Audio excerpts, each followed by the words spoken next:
অবন্তরাস্তি শারমিন আহমেদ নইতা সূচনা পর্ব। ভেজা শরীর নিয়ে রাস্তার মাঝখানে দাঁড়িয়ে আছো, লজ্জা করে না? সামনে দাঁড়ানো একজন সুগঠিত মানুষ রাগান্বিত কণ্ঠে বলল। কথাটা শুনে বর্ষার মেজাজ খুব গরম হয়ে গেল। সামনে দাঁড়িয়ে থাকা লোকটির দিকে তাকিয়ে সে ভ্রুকুটি করে, রাগে তার ঠোঁট কামড়ে ধরল। কঠিন গলায় লোকটি আবার একই প্রশ্ন করল।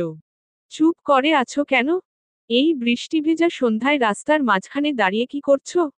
মাথা উপর বৃষ্টি, অন্ধকারে এই মানুষটির জিজ্ঞাসাবাদ।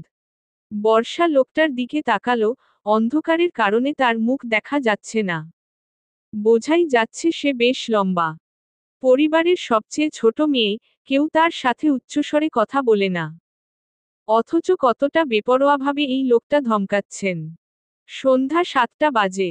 তারা কোচিং সেন্টার থেকে বাসায় যাচ্ছিল। হঠাৎ বৃষ্টি শুরু হলো। ঠান্ডা বাতাসে শরীর কাঁপছে। রাস্তার দোকানপাট বন্ধ। ঝড় আসবে টের পেয়ে দোকানিরা ঝাঁপ বন্ধ করে চলে গেছে। মাহিরা, অহিতা আর নিতু একটা দোকানের সামনে ফাঁকা জায়গায় দাঁড়িয়ে আছে। এই জায়গা থেকে 2 মিনিট হাঁটলেই একটি বাগান, রাস্তা দিয়ে যাওয়ার সময় মাঝে মাঝে ডাকাতরা ধরে বাগানে নিয়ে যায়। এমনটাই শোনা গেছে এলাকায়। বর্ষা বৃষ্টি পছন্দ করে। বৃষ্টি হলেই সে ভিজে। কাঁচা রাস্তাগুলো বৃষ্টির পানিতে প্লাবিত, গর্তে পানি জমে রাস্তাগুলো কাদা মাটিতে পরিণত হয়েছে। আকাশে বজ্রপাত নেই। বৃষ্টি পড়ছে। হঠাৎ তার পিছনে একটি গাড়ি এসে থামল। আর একজন অপরিচিত ব্যক্তি ছাতা নিয়ে গাড়ি থেকে নেমে গেল। লোকটির মনে হয় ভদ্রতার ন্যূনতম বোধের অভাব রয়েছে। বৃষ্টিতে ছুটে আসে মাহিরা। লোকটির উদ্দেশ্য বলল, কেউ এভাবে গাড়ি চালায়? আরেকটু হলে দুর্ঘটনা হয়ে যেত। লোকটি তার আঙ্গুলে তুড়ি বাজিয়ে বলল, হ্যালো, আমি গাড়িটা তোমার বন্ধুদের সামনে আনিনি। তোমার বন্ধু আমার গাড়ির সামনে এসেছিল নিজে মরতে, মরতে চাইলে অন্যের গাড়ির নিচে যাক। লোকটির কথা বর্ষার কাছে খুবই অপমানজনক মনে হয়। সে ভ্রুকুটি করে মাহিরার কানে কিছু বলল। ফিসফিস করে জবাব দিল মাহিরা, বড় অসভ্য, লোকটাকে শিক্ষা দেওয়া উচিত। অন্ধকারে লোকটার মুখ দেখতে না পারলেও বর্ষা তার উচ্চতা আন্দাজ করল। হঠাৎ রাস্তার ধারে বসে একগুচ্ছ ভেজা মাটি হাতে তুলে নিল সে। ছুঁড়ে দিল লোকটার বুকে। আগন্তুক আঁতকে উঠল। চিৎকার করে বলল, ও আট, তুমি এটা কি করেছ? বর্ষা তার বন্ধুদের সাথে দৌড়াতে থাকে। 4 নারীদ্বয় অন্ধকারে অদৃশ্য হয়ে গেল। শুভ্র গাড়ির ভিতর থেকে বলল, এই অভ্র চলে আয়, আর কতক্ষণ দাঁড়াবি? অভ্র তার চোয়াল চেপে ধরল। গাড়িতে বসে বলল, এই কাদা শরীর নিয়ে বাড়ি যাব না। এত বছর পর দেশে এসে এই কাদা মাখা অবস্থা দেখে বাড়ির লোকজন অনেক প্রশ্ন করবে। আমি এর চেয়ে ভালো কাল যাব। শুভ্র জিজ্ঞেস করল, তাহলে এখন কোথায় যাবি? কেন? তোর বাড়িতে। বারান্দায় বসে বৃষ্টি উপভোগ করছে তিন্নি। বর্ষাকে গেট দিয়ে ঢুকতে দেখে দৌড়ে তোয়ালে নিয়ে নিচে এলো। বেল বাজতেই সদর দরজা খুলে দিল তিন্নি। তোয়ালেটা বাড়িয়ে বলল, তুই দেখেছিস বৃষ্টি হচ্ছে, তবুও ভিজে এলি কেন? বর্ষা তাকালো। সাথে সাথে মুচকি হেসে বলল, ভিজেছি কি আর সাধে আপু? কোচিং সেন্টার থেকে বের হয়ে মোল্লার দোকানে এলাম আর প্রবল বৃষ্টি শুরু হলো। তখন কি করব? তাই ভিজতে হলো। এছাড়া রাস্তায় একটি ঘটনাও ঘটেছে। তিন্নি নিজেই তোয়ালে দিয়ে বর্ষার মাথা মুছতে বলল। কি হয়েছে? হাসিমুখে ঘটনাটি বলল বর্ষা। তিন্নি রাগ দেখিয়ে বলল, লোকটা ভালো কথা বলেছে। তোর এটা করা উচিত হয়নি। কিভাবে ভালো বলেছে? বৃষ্টিতে ভিজছিস, জ্বর হলে বা মেয়ে দেখলে ছেলেরা যদি বিরক্ত করে, এই ভেবেই হয়তো বলেছে। আর তাছাড়া তোকে কতবার বলেছি বড়দের নাম ধরে ডাকবি না। মোল্লা নজরুল চাচা কি তোর ছোট? লোকটাকে মোল্লার দোকান বলে গালি দিস কেন? আপু, সবাই তো তাই বলে। তুই বলবি না? চেয়ারে বসে আছেন নূর ইসলাম। গম্ভীর গলায় বললেন, বৃষ্টিতে ভিজে এসেছো কেন? বৃষ্টি কমলে বা বাড়িতে ফোন দিলে গাড়ি পাঠানো যেত। বর্ষা বলল, আমার ঠান্ডা লাগবে না দাদা। তুমি চিন্তা করো না, শুধু 1 কাপ চা খেলেই হবে। ঠিক আছে। তাড়াতাড়ি রুমে যাও এবং ভেজা কাপড় ছেড়ে শুকনো কাপড় পরো। ঠান্ডা লাগলে সহজে ভালো হবে না। তিন্নি জিজ্ঞেস করল, রিমা কোথায়? একসঙ্গে কোচিং থেকে বের হননি? বর্ষা চলতে চলতে বলল, আসছে, পেছনে। বর্ষা স্নান সেরে বাথরুম থেকে বেরিয়ে এলো। তোয়ালে দিয়ে ভেজা চুল মুছতে মুছতে বারান্দায় পা রাখল। রিমা 2 কাপ চা নিয়ে রুমে এলো। বর্ষাকে খুঁজতে বারান্দায় গেল। 1 কাপ চা তার হাতে দিল। বর্ষা জিজ্ঞেস করল, ফোনে কি দেখছিস? রিমা হেসে বলল, আজ আমার ফ্রেন্ডলিস্টে একটা কিউটের ডিব্বা অ্যাড হয়েছে। বর্ষা চায়ে ঠোঁট ডুবিয়েছে। তারপর হঠাৎ বলল, রান্নাঘরের ডিব্বা ফেসবুকে গেল কিভাবে? রাস্তা কোথায় পেল? রিমা রেগে গিয়ে বলল, আরে তুমি বুঝবে না। কিউটের দিব্যা মানে একটা কিউট ছেলে আমি 1 সপ্তাহ আগে রিকোয়েস্ট করেছিলাম একটু আগেই মেনে নিচ্ছে। রিমা ফোনটা ধরিয়ে দিল বর্ষার দিকে। বর্ষা না তাকিয়ে বলল, তুই হয়তো এসব বিষয়ে আগ্রহী কিন্তু আমি নই। গরম চা থেকে ধোঁয়া বের হচ্ছে। চায়ের কাপে চোখ স্থির রেখে বর্ষা মনে মনে বলল, ওই লোকটা নিশ্চয়ই আমাকে বকা দিচ্ছে। মুখটা স্পষ্ট দেখতে পাইনি। যদি পরিষ্কারভাবে দেখতে পেতাম, তাহলে পরের বার দেখা হলে সরি বলা যেত। হেয়ার ড্রায়ার নিয়ে দাঁড়িয়ে আছে অভ্র। সে আয়নায় তার প্রতিবিম্বের দিকে কয়েকবার তাকালো, 2বার স্নান করেছে। তবে মাটির গন্ধ শরীর ছাড়ছে না। অভ্র আরো পারফিউম দিয়ে রুম থেকে চলে গেল। শুভ্র নাক ছিটকে বলল, এত পারফিউম দিলি কেন? ঘর গন্ধ হয়ে গেছে। সাহিল বলল, মনে হচ্ছে 1 বোতল পারফিউম একবারেই শেষ করে ফেলবে। অভ্র বলল, মাটির গন্ধ, এখনো আসছে শরীর থেকে। শুভ্র জোরে হেসে উঠল। বলল, মেয়েদের সাথে ঝামেলা করতে নাই। ছোটবেলার কথা মনে পড়ে না? তখন মেয়েরা থুতু দিয়ে দৌড়াতো আর এখনকার মেয়েরা কাদা। অভ্র রাগী গলায় বলল, আমি তাকে ছাড়ব না। সাহিল জিজ্ঞেস করল, মেয়েটা কি খুব সুন্দরী ছিল যে ছাড়বি না? অভ্র সোফার ছোট্ট বালিশটা সাহিলের দিকে ছুড়ে দিল। অভ্র শাহাদাত আঙুল নেড়ে বলল, একদম চুপচাপ। সাহিল মুখ দিয়ে আওয়াজ করল। বিষণ্ণ কণ্ঠে বলল, একটি সুন্দরী কাদা ছুঁড়ে গেল আর তুই এই অধমের কপালে বালিশ ছুঁড়ে ফেললি। শুভ্র বলল, তুই আজ বাড়ি যাবি না। বাড়িতে ফোন কর এবং তাদের জানা। তারা হয়তো অপেক্ষা করছে। অভ্র সোফায় বসে বলল, দেশে আসবো সেটা কেউ জানে না। সবাইকে সারপ্রাইজ দেব ভেবে এয়ারপোর্টে তোদের আসতে বলেছিলাম। সাহিল মুচকি হেসে বলল, আর মেয়েটা তোকে সারপ্রাইজ করেছে। খান পরিবারের বড় ছেলে সারফরাজ খান অভ্র দেশে ফিরেছে। তার উপস্থিতি বাড়ির সবাইকে অবাক করে। 8 বছর পর অভ্র সামনে থেকে সবাইকে দেখছে। মা বাবা, দাদা দাদি, চাচা চাচি সবার চোখে জল। মুহূর্তের মধ্যে খান বাড়িতে উদযাপন এবং খাবার তৈরি করা শুরু হয়। অভ্র যা খেতে পছন্দ করে তাই রান্না হবে আজকের খাবারে। খান বাড়ির দক্ষিণ পাশে বিশাল ফুলের বাগান। বর্ষা চুপ করে বসে আছে। রিমা করুণ গলায় বলল, এত বছর পর অভ্র ভাই দেশে এসে আমাদের সঙ্গে দেখা করেননি। আমি এটা মেনে নিতে পারছি না। তাছাড়া অভ্র ভাই আসছেন, রান্নাঘরে অনেক রান্না হচ্ছে দেখে আমি ভীষণ খুশি, তাই শুধু 1 টুকরো ভাজা ইলিশ চেয়েছিলাম, মা বা চাচি কেউই আমাকে 1 টুকরো দেননি। উল্টো তিনি বললেন, অভ্র না খাওয়া পর্যন্ত কেউ পাবে না। রিমা রাগে কপালে থাপ্পড় দিল। বর্ষা কর্কশ গলায় বলল, অভ্র ভাইকে ঘিরে এত আয়োজন কিন্তু তার কোনো খবর নেই। কিছুক্ষণ পর গেট দিয়ে 3টা ছেলে ঢুকল। সঙ্গে আছেন অপূর্ব, নাহিদ ও তিন্নি। রিমা ভ্রুকুটি করেছে। ভাবুক কণ্ঠে বলল, অভ্র ভাই ছোটবেলায় খুব মোটা ছিল।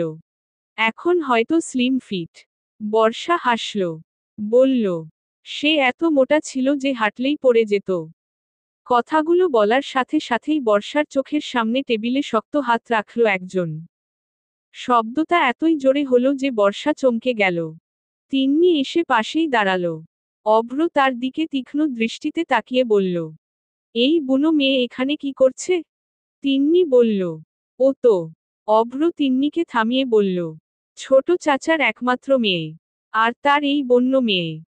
অভ্র তার কথা শেষ করতে পারেনি। তার আগেই বৃষ্টি ছাড়া তার মুখে পানি পড়ল। টেবিলের উপর জলের জগ রাখা আছে।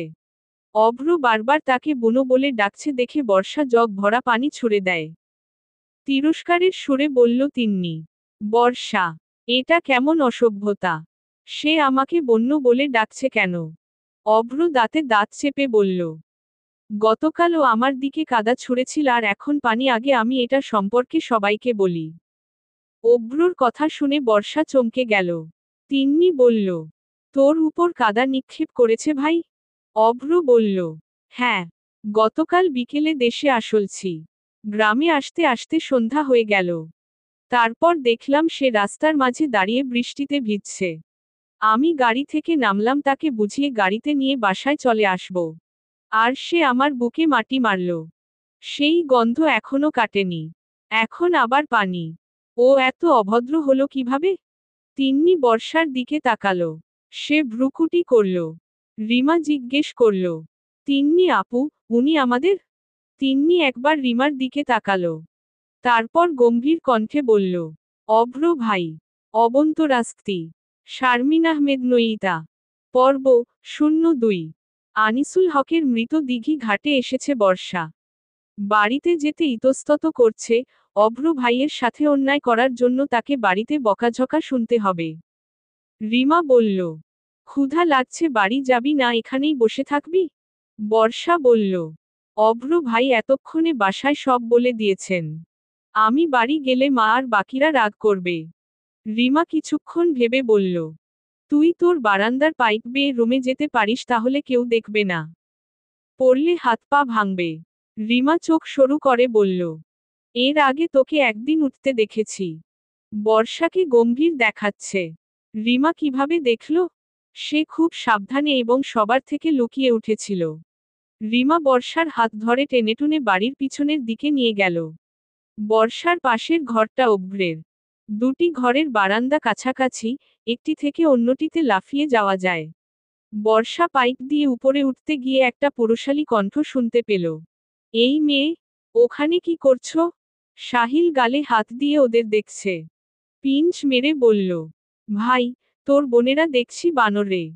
সাহিলের দিকে রাগ করে তাকালো অভ্র। অভ্র খুব বুদ্ধিমান, তাই তার বুঝতে অসুবিধা হয়নি কেন বর্ষা পাইপ চড়ছে। শান্ত গলায় অভ্র বলল, কাউকে কিছু বলিনি, প্রধান দরজা দিয়ে এসো। রিমা বর্ষার হাত ধরে বলল, তাড়াতাড়ি চল। সকালের নাস্তার ব্যবস্থা দেখে অবাক হয়ে গেল অভ্র। বলল, এত কিছু? মানোয়ারা বেগম বললেন, দাদা ভাই, এখনো কিছু হয়নি। দুপুরে আরো সুস্বাদু খাবার রান্না হবে। অভ্র হাসল। মা ও চাচিদের উদ্দেশ্য বলল, তোমরা আজ আমার সাথে খেতে বসো। সবাই একসাথে খেতে বসলে ভালো লাগবে। অভ্রের মা আসিফা বেগম বললেন, আমরা খেতে বসলে তোদের খাবার কে বাড়বে? অভ্র মৃদু হেসে বলল, বর্ষা আর রিমা দেবে। রিমা একবার অভ্রর দিকে তাকিয়ে বর্ষার দিকে তাকালো।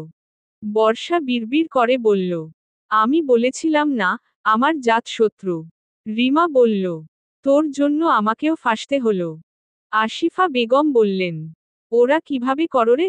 ওরা এ কাজ কখনো করেনি। এ কাজ কখনো করেনি বলে কি করতে হবে না? বড় হয়েছে, বিয়ে দিতে হবে তো।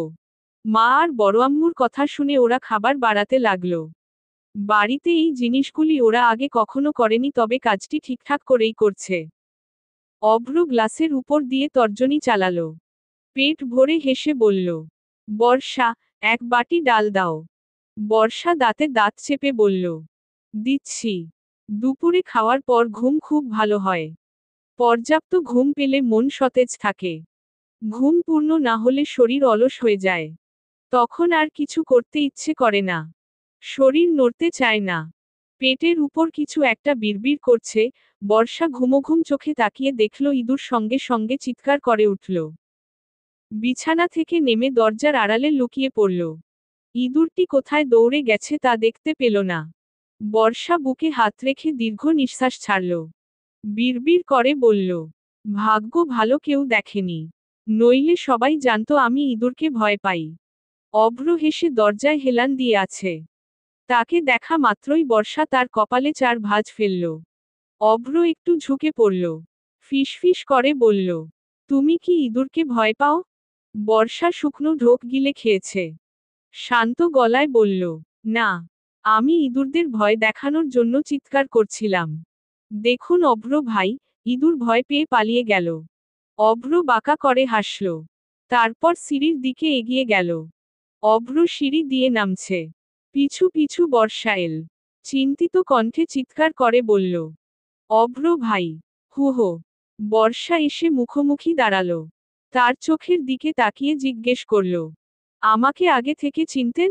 অভ্র তার মেরুদণ্ড শক্ত করে বলল, হ্যাঁ, তিন্নি প্রায় সবার ছবি তুলে দিত। অভ্র দুটো সিঁড়ি ভেঙে নিচে নেমে গেল। বর্ষা বলল, আমি আপনাকে চিনতে পারিনি অভ্র ভাই। আর আপনি পরিচয় দেননি কেন? শুধু ধমক দিচ্ছিলেন। অভ্র ঘুরে তাকালো। নরম গলায় বলল, তোমার আমাকে দেখা বা চেনার দরকার পড়েনি, আমার দরকার পড়েছিল তাই তিন্নির কাছে সবার ছবি চেয়েছিলাম। আমার ছোট ভাই বোনেরা কত বড় হয়েছে তা দেখার প্রবল ইচ্ছা ছিল, কিন্তু তোমাদের তা ছিল না। আর আমি তোমার বড় ভাই, তোমাকে শাসন করার অধিকার আছে। তাছাড়া আমি আমার পরিচয় দেওয়ার সময় দেইনি। গাড়ির হেডলাইটে তোমার মুখ যখন দেখি ততক্ষণে তুমি কাদা ছুঁড়ে পালিয়ে গেছো।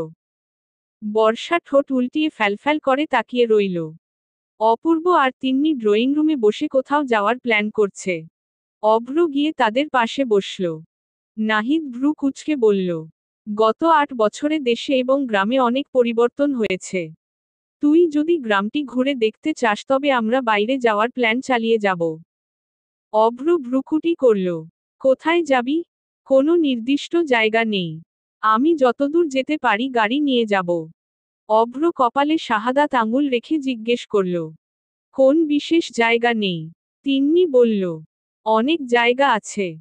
একটা জায়গার নাম বললে সেথায় আর যাওয়া হবে না, তাই উদ্দেশ্যহীনভাবে বের হব। অভ্র রাজি হল। বাড়িতে বসে থাকতে তারও একটু বিরক্ত লাগছে। সবাই একসাথে বাইরে যেতে ভালো লাগবে। তিন্নি বলল, বর্ষা তুই আর রিমা সময়মতো রেডি হয়ে যাবি। যদি দেরি হয়, তোদের রেখে আমরা চলে যাব। অভ্র বর্ষার দিকে তাকিয়ে জিজ্ঞেস করল, আমরা কি শিশু পার্কে যাচ্ছি? অপূর্ব ভ্রু তুলল। বলল, না। কেন? অভ্র সোফায় হেলান দিয়ে বলল, তাহলে ওদের বলছিস কেন? তারা তো শিশু। বর্ষা বিরক্ত গলায় বলল, কোন দিক থেকে আমাকে শিশু মনে হয়? অভ্র হেসে বলল, সব দিক থেকে। অপূর্ব বলল, বর্ষা ওকে পাত্তা দিস না। অভ্র মজা নিচ্ছে। তুই 3টার আগে রেডি হয়ে যাবি। বর্ষা চলে গেল। অভ্রের উদ্দেশ্য নাহিদ বলবল, তুই ওর পিছু পড়েছিস কেন? অভ্র একটা মুচকি হেসে বলল, যারা কথায় কথায় রেগে যায় তাদের রাগাতে অনেক মজা। বর্ষা মায়ের কাছ থেকে একটা সাদা শাড়ি নিয়ে এসেছে। আঁচল মাটিতে হামাগুড়ি দিচ্ছে, কোমর পর্যন্ত চুল খোলা রেখে হালকা সেজে নিল। বাড়ির সামনে গাড়ি অপেক্ষা করছে, রিমা বর্ষাকে ডাকতে এল। তাড়াতাড়ি চল, তিন্নি আপু ডাকছে। আর একটু দেরি হলে চলে যাবে। বর্ষা রিমার দিকে তাকিয়ে বলল, আমার হয়ে গেছে, চল। রিমা চোখ মেলে বলল, তোকে অনেক সুন্দর লাগছে। যদি কেউ নজর লাগিয়ে দেয়? দাঁড়া, কানের পেছনে একটা কালো ফোঁটা দিয়ে দেই। বর্ষা রিমাকে থামিয়ে বলল, মার খেতে চাস? রিমা জোরে হেসে উঠল। মোকসবিল মাজুখান এসে গাড়ি থেকে নেমে যায়। বিলটির অবস্থান গাজীপুর কালিয়াকৈর উপজেলার মৌচাক ও মধ্যপাড়া ইউনিয়নে। মক্স বিলে, শোলহাটি, তালতলি, হাটুরিয়াচালা এলাকা ও তুরাগ নদীর 3টি পয়েন্ট দিয়ে দূরদূরান্ত থেকে আসা পর্যটকদের নিয়ে শত শত নৌকা, মোটর বোট, মিনি বোট চলাচল করে। সবচেয়ে বড় এই বিলের বুকে রঙিন নৌকায় ভরে আছে। বর্ষা সাঁতার জানে না তাই সে নৌকায় উঠবে না। বড় ভাইবোন আর ছোটরা একটা নৌকা দেখে উঠে পড়ল। নৌকা মনে হয় বিলের মাঝখানে চলে গেছে। জড়সড় হয়ে দাঁড়িয়ে আছে বর্ষা। ঠোঁট উল্টিয়ে একবার পাশে দাঁড়িয়ে থাকা গম্ভীর পুরুষটাকে দেখল, তারপর জিজ্ঞেস করল, অভ্র ভাই? অভ্র উত্তর দিল না। সে বর্ষার দিকে ফিরে তাকালো। বর্ষা একটু সময় নিয়ে বলল, আপনি ওদের সাথে যাননি কেন? অভ্র অস্ফুট জবাব দিল, অনেক ছেলে এখানে বেড়াতে আসছে। সবাই তোমাকে একা রেখে চলে গেলে তারা বিরক্ত করতে পারে। আমি এই ঝুঁকি নিতে চাই না। বর্ষা বলল, শুধু তার জন্য? হুম। অভ্র জোরে নিঃশ্বাস ফেলল। বর্ষার দিকে একবার চোখ মেলে তাকিয়ে বলল, শাড়ি পরে এসেছো কেন? বর্ষা তাকালো। জিজ্ঞেস করল, কেন? অভ্র আশেপাশে কিছু লোক দেখিয়ে বলল, তুমি শাড়ি পরেছ বলে ওরা তোমার দিকে তাকিয়ে আছে। শাড়িতে মেয়েরা সহজেই পুরুষের নজরে আসে। বর্ষা এদিক ওদিক তাকায়, তারপর মাথা নিচু করে। অভ্র তার জ্যাকেট খুলে বর্ষার কাঁধে রাখল। ঠিক করে পরিয়ে দিতে দিতে বলল, শাড়ি পরে আর বের হবে না। বর্ষা ডান দিকে মাথা নাড়ল। এর অর্থ, ঠিক আছে। নিচু গলায় জিজ্ঞেস করল অভ্র, কিছু খাবে? আইসক্রিম। বর্ষা হাসিমুখে জবাব দিল। অভ্র দুটো আইসক্রিম এনে বর্ষার দিকে বাড়িয়ে দিল। বর্ষা খুশিতে হাসল। মৃদুস্বরে বলল অভ্র, আইসক্রিম খুব বেশি পছন্দ? হ্যাঁ। অবন্তরাস্তি। শারমিন আহমেদ নইতা। পর্ব 03। নানা রকম ফুলের গাছ, প্রতিটি গাছে ফুল ফুটেছে। সকালে এবং সন্ধ্যায় গাছগুলিকে নিয়মিত জল দেওয়া হয়। বর্ষা ঝাঁঝরি নিয়ে গাছে পানি দিতে লাগল। অভ্র এসে পাশে দাঁড়ালো। তারপর জিজ্ঞেস করল, ফুলের বাগান কে করেছে? আমি। অভ্র ইতস্তত করে একটু সময় পর বলল, ওহ, এটা নে। ধর। বর্ষা না তাকিয়ে বলল, কি? আইসক্রিম। সবার জন্য আনা হয়েছে। আর এটা তোর। বর্ষার হাত ভিজে গেছে। সে বলল, আমার হাতে কাদা লেগে আছে। অভ্র বলল, আমি ফ্রিজে রাখছি। মনে করে খাবি। আচ্ছা। বর্ষা হাত মুখ ধুয়ে রুমে এলো। বিছানায় আরাম করে বসে ফোন স্ক্রোল করছে। হঠাৎ আইসক্রিমের কথা ভেবে সে নিচে নেমে ফ্রিজের দিকে এগিয়ে গেল। ফ্রিজে আইসক্রিম নেই। বর্ষা ভালো করে খুঁজেও পেল না। তখন দেখল তার বড় বোন মুন্নি আইসক্রিম খেতে খেতে এগিয়ে আসছে। বর্ষা তাকে ডেকে বলল, এই আপু, আইসক্রিম কোথায় পেয়েছ? মুন্নি বলল, এটা ফ্রিজে ছিল। বর্ষা আসিফা বেগমের উদ্দেশ্য বলল, ও বড় মা, তোমার মেয়ে আমার আইসক্রিম খাচ্ছে। মুন্নি বলল, এটা কি তোর ছিল? আমি জানতাম না। এখন কাঁদিস না, আমি তোকে আরেকটা এনে দেব। তিন্নি বলল, এখানে কি হচ্ছে? আর তোর পড়ালেখা নেই? বর্ষা কর্কশ গলায় বলল, মুন্নি আপু আমার আইসক্রিম খাচ্ছে। সে আমারটা খাবে কেন? তিন্নি বলল, ভুল করে খেয়ে ফেলছে। তুই এখন পড়তে যা। আমি অপূর্বকে দিয়ে তোর জন্য দুটো আইসক্রিম আনিয়ে রাখব। বর্ষা রাগী গলায় বলল, একটাও লাগবে না। বর্ষা চলে গেছে। তিন্নি মুন্নির উদ্দেশ্য বলল, তুই কি ছোট? ওর আইসক্রিম খেতে হবে কেন? মুন্নি অপরাধীর কণ্ঠে বলল, আমি জানতাম না যে আইসক্রিম বর্ষার, ভেবেছিলাম একটা বেশি হয়েছে বলে ফ্রিজে রেখেছে। রাত 8টা। বাড়ির সবাই খাবার টেবিলে বসে অপেক্ষা করছে। অভ্র এখনো নামছে না। পাপিয়া বেগম বললেন, বর্ষা। হ্যাঁ মা। অভ্রকে ডেকে নিয়ে আয়। সবাই তার জন্য অপেক্ষা করছে। ছেলেটা এত দেরি করছে কেন? যাচ্ছি। বর্ষা অভ্রর ঘরের ভেজানো দরজা দিয়ে মাথা গলিয়ে বলল, অভ্র ভাই, আসবো? ভেতর থেকে একটা আওয়াজ এল, কি চাই? সবাই রাতের খাবার টেবিলে আপনার জন্য অপেক্ষা করছে। অভ্র চমকে উঠল। এত তাড়াতাড়ি ডিনার? অভ্র আবার বলল, বর্ষা ভেতর আয়। তোর জন্য আমার থেকে একটা উপহার আছে। বর্ষা খুশি হয়ে ঘরে ঢুকল। অভ্র বাড়ির সবার জন্য যে উপহার নিয়ে এসেছিল সকালে তাদের দিয়েছে। শুধু বর্ষাকে দেয়নি। সে বলেছিল ওটা অন্য ব্যাগে আছে, বের করে পড়ে দেবে। বর্ষা অধীর আগ্রহে তাকিয়ে আছে। অভ্র বলল, চোখ বন্ধ কর। তারপর হাতটা এগিয়ে দে। বর্ষা তাই করে। অভ্র হাসল। তারপর বলল, চোখ খোল। বর্ষা অবাক হল। রান্নার পাত্র, চপস্টিক, কারি চামচ, কাটা চামচ সহ একটি বাক্স। বর্ষা হতভম্ব চোখে অভ্রর দিকে তাকিয়ে জিজ্ঞেস করল, এগুলো কি? অভ্র বিছানায় বসল। সে পায়ের উপর পা তুলে বলল, আমি তোর জন্য এগুলো কিনেছি কারণ তুই ঘরের কোনো কাজ পারিস না। কাল থেকে রান্না করবি, এগুলো কাজে লাগবে। বর্ষা রেগে বাক্সটা বিছানায় রাখল। বিরক্তিকর কণ্ঠে বলল, অভ্র ভাই, আপনি খুব খারাপ। আমার এই সব দরকার নেই। খাওয়া শেষ করে দাদার কক্ষে গেল। নূর ইসলাম আজকাল বেশি অসুস্থ থাকেন এবং তিনি মৃত্যুর আগে তার স্ত্রীকে নিয়ে হজ করতে চান।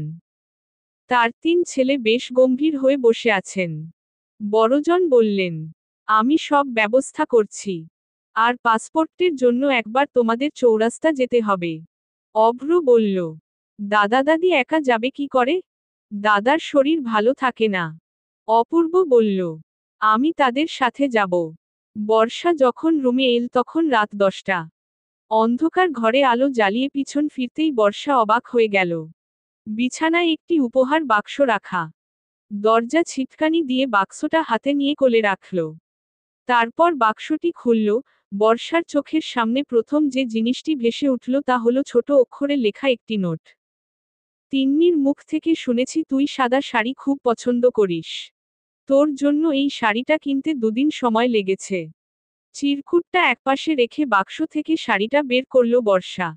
তারপর শাড়িটা কাঁধে রেখে আয়নার সামনে দাঁড়ালো। প্রতিবিম্বের দিকে তাকিয়ে সে বোঝার চেষ্টা করল তাকে কেমন লাগছে। দুর্বোধ্য হাসির রেখা ফুটে ওঠে গালে। পছন্দ হয়েছে? বর্ষা পুরুষ কণ্ঠ শুনে চমকে উঠল। ডানে বায়ে তাকিয়ে দেখল অভ্র দরজায় হেলান দিয়ে বারান্দায় দাঁড়িয়ে আছে। বর্ষা ভ্রুকুটি করল। জিজ্ঞাসা করে, অভ্র ভাই এখানে এলেন কি করে? অভ্র বলল, বারান্দায় ঝাঁপ দিয়ে। বর্ষা হেসে বলল, যদি পড়ে যেতেন? আমি, উহু, পরব না। শাড়ি পছন্দ হয়েছে? বর্ষা মুচকি হেসে বলল, হ্যাঁ, খুব। সকালবেলা সূর্যের সোনালি রশ্মি পৃথিবী জুড়ে ছড়িয়ে পড়ে। স্নিগ্ধ সকাল বর্ষার ভালো লাগে। সে প্রতিদিন ফজরের পর বারান্দায় আসে। কখনো একটু হাঁটে আবার কখনো চেয়ার টেনে বসে। রাস্তার দুপাশে সারি সারি গাছ, পাতা দুলছে মৃদু বাতাসে। গাছের ডালে বসে এক ঝাঁক পাখি মিষ্টি গলায় ডাকছে। বর্ষা আজ জানালার পাশে বসে আছে। কিন্তু কিছুই ভালো লাগছে না। কারণ ছাড়া, হুটহাট ভালো লাগে না এটা তার নিজেরও পছন্দ না। সহসা রুম থেকে বেরিয়ে সিঁড়ির দিকে এগিয়ে গেল। গুনগুন করে গান ধরল। কেন মেঘ আসে হৃদয় আকাশে? তোমারে দেখিতে দেয় না। মোহমেঘে তোমারে দেখিতে দেয় না। মোহমেঘে তোমারে অন্ধ করে রাখে। তোমারে দেখিতে দেয় না। মাঝে মাঝে তব দেখা পাই। চিরদিন কেন পাই না? অভ্র তাকে পাশ কাটিয়ে সিঁড়ি দিয়ে নামতে লাগল। সহসা বিড়বিড় করে বলল, ফাটা বাঁশ। বর্ষা অভ্রর পিছু নিল। অভ্র কিছুক্ষণ পর বুঝতে পারে। হঠাৎ পিছন ফিরে দেখল বর্ষা অন্য দিকে ঘুরে দাঁড়িয়ে আছে। অভ্র হাঁটতে লাগল। বর্ষা তার পিছনে দৌড়ে গেল। আওয়াজ তুলে বলল, অভ্র ভাই। অভ্র তাকালো না। উচ্চস্বরে বলল, কি? কোথায় যাচ্ছেন? বিলে। আমিও যাব। না। একটু যাই না অভ্র ভাই। ওখানে মেয়েদের কোনো কাজ নেই। এত অনুরোধের পর অভ্র বর্ষাকে রেখে আসতে পারেনি। তারা একসাথে হাঁটা শুরু করল। বর্ষা এদিক ওদিক তাকিয়ে দেখল ভোরবেলা বাইরে অনেকেই হাঁটছে। কেউ কেউ নদীর পাড়ে বসে গল্প করছে। আর বিলে মানুষের আনাগোনা তেমন নেই। বর্ষা হঠাৎ বলে উঠল, অভ্র ভাই একদিন কি হয়েছিল জানেন? অভ্র মন্ত্রমুগ্ধ চোখে তাকালো। জিজ্ঞাসা করল, কি হয়েছে? বর্ষা জোরে নিঃশ্বাস ফেলল। খুশিতে বলল, 1 মাস আগে একদিন আইসক্রিম কিনতে দোকানে গিয়েছিলাম। তখন একজন লোক এসে দোকানদারের কাছে পাইলট চাইল। আমি খুব অবাক, পাইলট বিমান থেকে দোকানে আসবে কি করে? আমি শুধু তাকিয়েছিলাম আর দোকানদার বলল, হ্যাঁ আছে। তারপর একটা সিগারেট বের করল। সিগারেটের প্যাকেটে বড় অক্ষরে লেখা ছিল পাইলট। কথা শেষ করে বর্ষা জোরে জোরে হাসতে লাগল। অভ্র হঠাৎ বর্ষার কপালে টোকা দিয়ে বলল, আইসক্রিম কিনতে গিয়েছিলি নাকি সিগারেট নিয়ে গবেষণা করতে? বর্ষা মৃদু হেসে বলল, আইসক্রিম কিনতে। আমি একটা প্রশ্ন করতে পারি? অভ্র প্রকৃতির শান্ত পরিবেশের দিকে তাকিয়ে বলল, হু, কর। বর্ষা অভ্রর মুখের দিকে তাকিয়ে বলল, অভ্র ভাই, আপনি সিগারেট খান না? মৃদুস্বরে বলল অভ্র, না। কেন? আমি সিগারেটের বাজে গন্ধ পছন্দ করি না। অবন্তরাস্তি। শারমিন আহমেদ নইতা। পর্ব 04। সপ্তাহ 2 পরে। একটা অজানা চিঠি এল। কে পাঠিয়েছে? নাম লেখা নেই। যার জন্য চিঠি, খামে তার নাম লেখা আছে। বর্ষা খামটা নিয়ে নিজের ঘরে চলে গেল। দরজা বন্ধ করে কাগজটা খুলল। ছোট অক্ষরে লেখা। ঠোঁটের কোণে খুশির হাসি ফুটে ওঠে। সূর্যের প্রবল রশ্মি মুখ থুবড়ে পড়ে। সূর্যের আলো আজ মিষ্টি লাগে। আমার অস্থির মন শান্ত হয় তোমায় দেখে। 4 লাইনের ছোট্ট লেখাটি বর্ষার মনে দাগ ফেলেছে। একবার, দুবার করে কয়েকবার এটি পড়ল। এইটুকু লেখায় সে কি এমন মাধুর্য খুঁজে পেল? বর্ষা হাত থেকে সাদা কাগজ রাখতে চায় না। কাগজটা নামিয়ে রাখার কথা ভাবতেই সে লেখাটা আরো দুবার পড়ল। হঠাৎ অভ্রর নামটা মাথায় এল। এর কারণ জানা নেই। বর্ষার হাতের এই চিঠির লেখাটিকে অভ্র শাড়ির সাথে রেখে যাওয়া নোটের সাথে মিলিয়ে নিল। কোন মিল নেই। সে হতাশ হল। কাগজ দুটো বইয়ের মধ্যে রেখে বাইরে গেল। খান বাড়ির বাগানে একটা বড় ফুলের গাছ আছে। গাছে ফুল ফুটে আছে, চারদিক ঘ্রাণে ভরে উঠেছে। অভ্র গাছের নিচে দাঁড়ানো। গাছ থেকে ফুল ঝরে আলতোভাবে তার গায়ে পড়ছে। অভ্রর মনে হলো তার পেছনে কেউ এসেছে। অভ্র চোখ বুজল। ক্ষণিকের জন্য তার আভাস পেল তার উপস্থিতি মনকে শান্ত করেছে। অভ্র বিড়বিড় করে বলল, তুমি আমার কল্পনা নও। তবে কি তুমি? অভ্র ভাই। অভ্র চোখ খুলল। সে সোজা হয়ে দাঁড়ালো। দৃঢ় ও গম্ভীর গলায় বলল, হঠাৎ এখানে? ফুল নিতে এসেছি। বকুল ফুল। অভ্র তাকালো। জিজ্ঞাসা করে, ফুল কেন? আমি মালা বানাবো। বকুল ফুলের মালা? হ্যাঁ। বাগানে অনেক ফুল আছে, সব ছেড়ে বকুল কেন?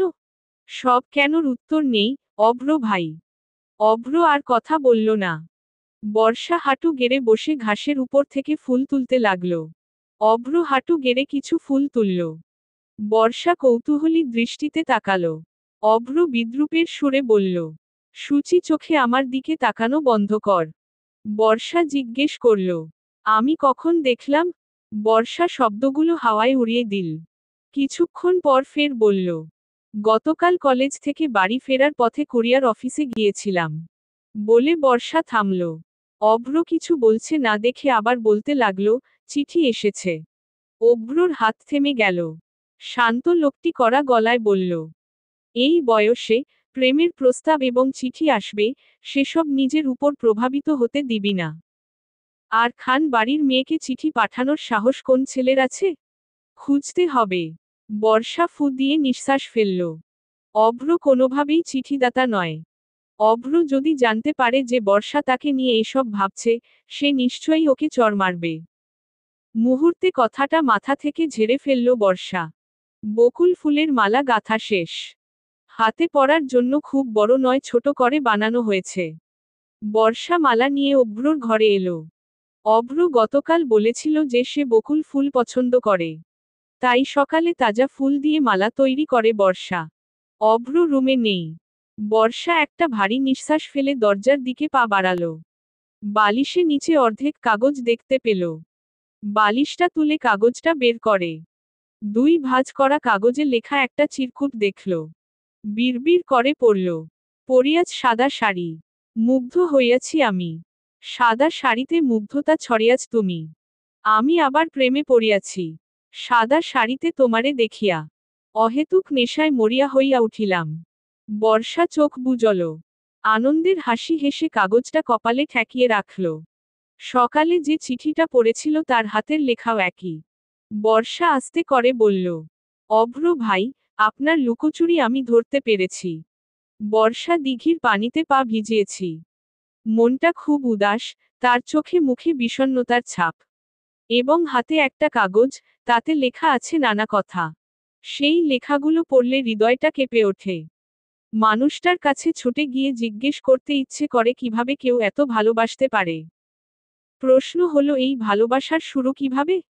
দীর্ঘ 15 দিন, চোখের সামনে মানুষটিকে দেখেও তার মন বুঝতে পারেনি বর্ষা।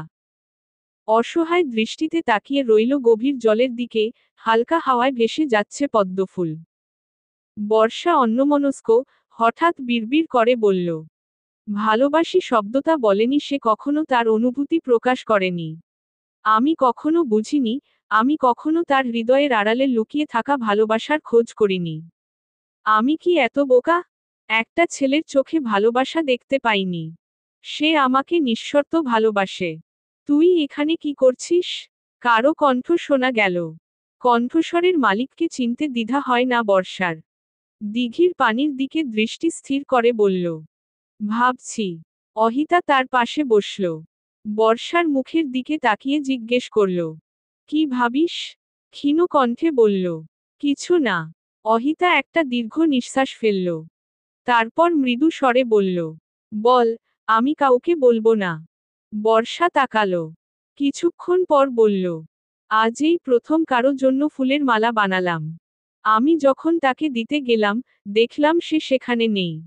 আমি তাকে সব জায়গায় খুঁজেও পেলাম না। মনে হয় সে হঠাৎ হারিয়ে গেছে। তারপরে তার লেখা দুটি চিরকুট পেলাম। অহিতা জিজ্ঞেস করল, কে সে? অভ্র ভাই। বর্ষা ফ্যালফ্যাল করে তাকালো। কড়া গলায় জিজ্ঞেস করল, কি করে বুঝলি?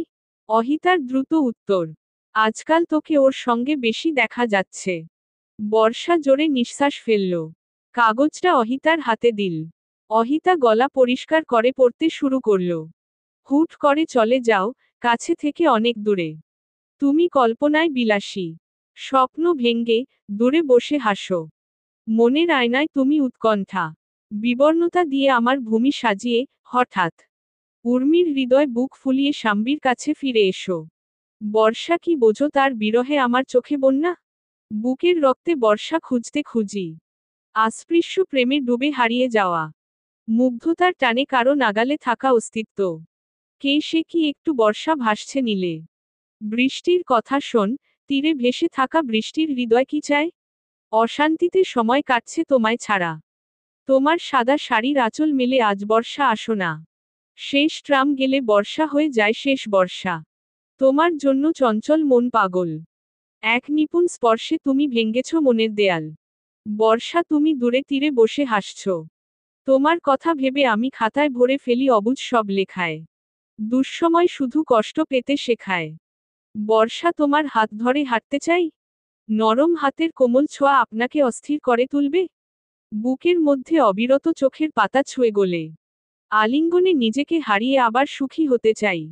বর্ষায় বৃষ্টি হোক, সব অঙ্গে শীতল ছোঁয়া যাক। তোমার মাঝে আমি, আমার মন হারাই। অহিতা হাঁপাচ্ছে। জোরে নিঃশ্বাস ফেলে বলল, তোর অভ্র ভাই তো খুব ভালো লিখেছেন। বর্ষা মাথা নিচু করল। নিচু গলায় বলল, তার সামনে আমি কি করে যাব? অহিতা ওর কাঁধে হাত রাখল। নিচু গলায় বলল, অভ্র ভাই, এখনো কিছু বলেনি। সেজন্য তুই এমন আচরণ করবি যেন তুই কিছুই জানিস না। তুই অপেক্ষা কর, সে অবশ্যই ভালোবাসার কথা বলবে। অহিতা থামল। সে ভ্রু কুঁচকে আবার বলল, তুই কিভাবে বুঝলি এটা তোর জন্য লেখা হয়েছে? তোকে উৎসর্গ করে লেখা নেই। বর্ষা চোখ বড় বড় করে তাকালো। কর্কশ গলায় বলল, এখানে অনেক বর্ষা লেখা আছে। এতক্ষণ পড়ছিস কি গাধি? অহিতা বলল, এটা ছাড়া। হয়তো পরে বলবে আমি ছড়ার জন্য নামটা একসাথে রেখেছি। বর্ষা জোরে নিঃশ্বাস ফেলল। আগে পেয়েছি কিন্তু বুঝতে পারিনি। অবন্তরাস্তি। শারমিন আহমেদ নইতা। পর্ব ০৫। দিঘির ঘাট থেকে উঠে অচেনা অজানা রাস্তা ধরে হাঁটছে বর্ষা। ব্যস্ত সময় পার করছে শহর। রাস্তায় ২ বা ৩টা রিকশা ও অটো চলছে। মস্তিষ্ক শূন্য লাগছে। রাস্তার ২ পাশে বড় বড় নারকেল গাছ।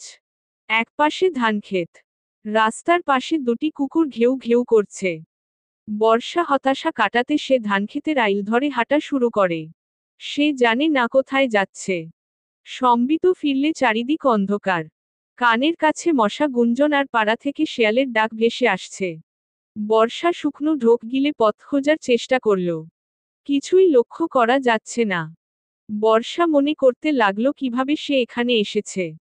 চোখের পলকে ধানক্ষেত থেকে বেরিয়ে রাস্তায় চলে গেল। জ্যোৎস্নার আবছা আলোয় চারপাশ আলোকিত।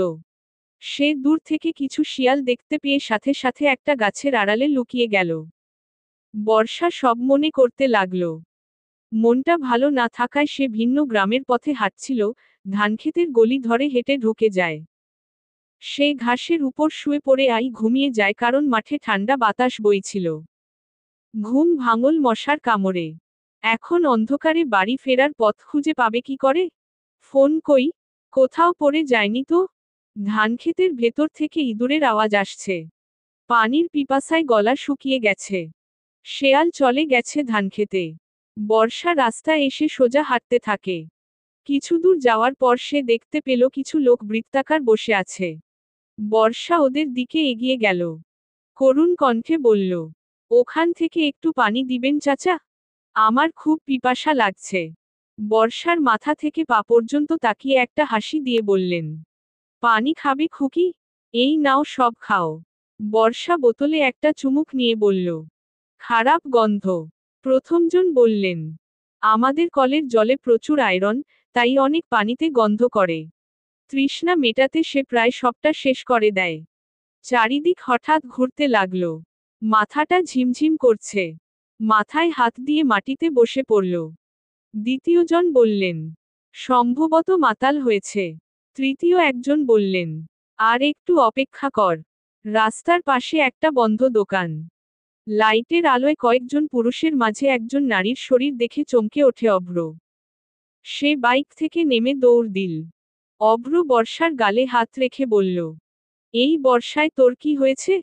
বর্ষা নেশাগ্রস্ত গলায় বলল, অভ্র ভাই আপনি আসছেন।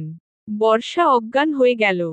পাশে বসা লোকদের জিজ্ঞেস করল অভ্র, আপনারা তাকে কি পান করিয়েছেন? প্রথমজন বললেন, জল চাইছিল। আমাদের তৃষ্ণা মেটাতে যা ছিল তাই দিয়েছি। অভ্র রেগে গিয়ে একজনকে ঘুষি মারল। তাদের একজন সেই জায়গা থেকে গ্রামের দিকে ছুটে গেল। অন্য দুজন মদ খেয়ে নেশায় বুঁদ হয়ে আছে, শরীরে কোন শক্তি নেই। তাদেরকে মারধর করে রাস্তায় ফেলে রাখা হয়। অভ্র চেঁচিয়ে বলল, বৃষ্টি উঠো, চল বাসায় যাই। ঘুমন্ত গলায় বলল বর্ষা, উহু, বাড়ি যাব না অভ্র ভাই। আমি তোমার সাথে থাকব। অভ্র রাগ দেখিয়ে বলল, তোকে 2 ঘন্টা ধরে খুঁজছি। বাড়ির সবাই তোকে নিয়ে টেনশন করছে। বর্ষা ঝিমাচ্ছে। অভ্র প্যান্টের পকেট থেকে ফোন বের করল। বর্ষার ফোনের লোকেশন এখনো কাছেই দেখাচ্ছে। বাড়িতে কল দিল। পাপিয়া বেগম ফোন রিসিভ করেন। অভ্র তাদের জানায় যে সে বর্ষাকে খুঁজে পেয়েছে। এরপর নেটওয়ার্কের জন্য কল কেটে যায়। অভ্র বর্ষাকে পাজাকোলে নিয়ে বাইকের দিকে হেঁটে যাওয়ার সময় লোকজন তাকে ঘিরে দাঁড়ায়। তৃতীয় ব্যক্তি ইতিমধ্যে মাতাব্বর ও গ্রামের কয়েকজনকে মিথ্যা বলে তার সঙ্গে নিয়ে এসেছে। মাতব্বর তাদের কথা না শুনে গ্রামে নিয়ে আসেন। অভ্রকে চেয়ারে বেঁধে বর্ষাকে মাটির ঘরে বন্দি করে রাখা হলো। মাতাব্বর ফজল মিয়া প্রচণ্ড ক্ষুব্ধ। তার গ্রামে এমন খারাপ কাজ সে মেনে নিতে পারে না। অবৈধ সম্পর্ক করা যুবক যুবতীকে লোকজন ধরেছে বলে তাদের আহত করেছে। অন্যান্য জন বলেন, মারের বদলে মার দেওয়া হোক। মাতাব্বর তা করেননি। যেহেতু একটা মেয়ের ইজ্জত জড়িত, তার শরীরে এই কলঙ্ক থাকলে সে আত্মহত্যা করতে পারে। সব কিছু ভেবে বর্ষা ও অভ্রকে বিয়ে দেওয়ার সিদ্ধান্ত নেন মাতবর ফজল মিয়া। অভ্রর মুখ বাঁধা থাকায় সে কিছু বলতে পারছে না। মাতাব্বরের নির্দেশে বাঁধন খুলে দেওয়া হলো। অভ্র সত্যিটা বলল। কিন্তু কেউ বিশ্বাস করল না। কেউ কেউ একসঙ্গে বলেন, বিয়ে এড়াতে ভাইবোনের সম্পর্কের নাম দিচ্ছেন তারা। কাজী উপস্থিত। জোর করে বিয়ে দেওয়া হবে। বর্ষা নেশাগ্রস্ত ছিল এবং সে এখনো সেই মাটির ঘরে। কাজী এসে অভ্রর সামনে বসে তাকে কবুল বলতে বলেন। অভ্র গম্ভীর ভঙ্গিতে বসে আছে। নেশা করা অবস্থায় বিয়ে হবে না। সে তা জানে। আর বিয়ে না করলে বর্ষার চরিত্রে দাগ পড়বে। সব দিক চিন্তা করে সে হ্যাঁ বলল। বর্ষা নেশায় মত্ত, সকাল হলেই সব ভুলে যাবে। মনে শুধু অভ্র রাখবে। কিছুক্ষণের মধ্যে বৈঠক শেষ হয়। অভ্রকে মাটির ঘরে পাঠানো হলো। অভ্র ঘরে ঢুকল। সম্ভবত কারেন্ট নেই। মোমবাতি জ্বলছে। কার্পেটে শুয়ে থাকা বর্ষাকে দেখে হৃদয় ধুক করে উঠল। অভ্র এগিয়ে যায়। নতজানু। বর্ষাকে 2 হাতে তুলে জড়িয়ে ধরে। সে নীরবে কাঁদছে। বর্ষা তার দিকে তাকিয়ে বিড়বিড় করে বলল, অভ্র ভাই তুমি এখন আমার স্বামী। মৃদু হেসে আবার বলল, আমি তোমার বউ। অভ্র কেঁদে ফেলল। বর্ষার কপালে একটা গভীর চুমু দিয়ে ক্ষীণ গলায় বলল, যা হয়েছে আজ ভুলে যা বর্ষা।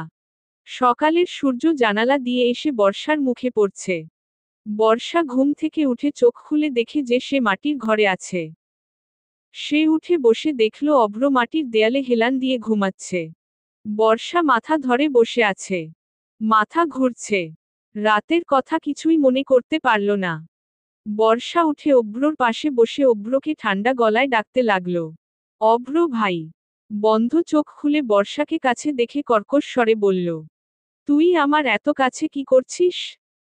অভ্র বর্ষাকে কারো সামনে আনেনি, কারো কাছ থেকে বিয়ের কথা শুনবে এই ভয়ে অভ্র তাকে বাড়িতে রেখে একাই চলে যায় গ্রামের প্রধানের সাথে দেখা করতে।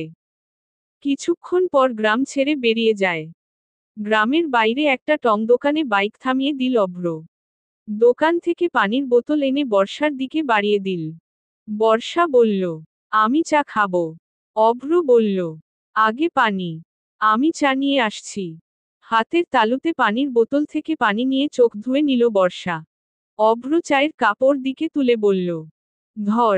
বর্ষা মিনমিন কণ্ঠে বলল, ধমক দিচ্ছেন কেন?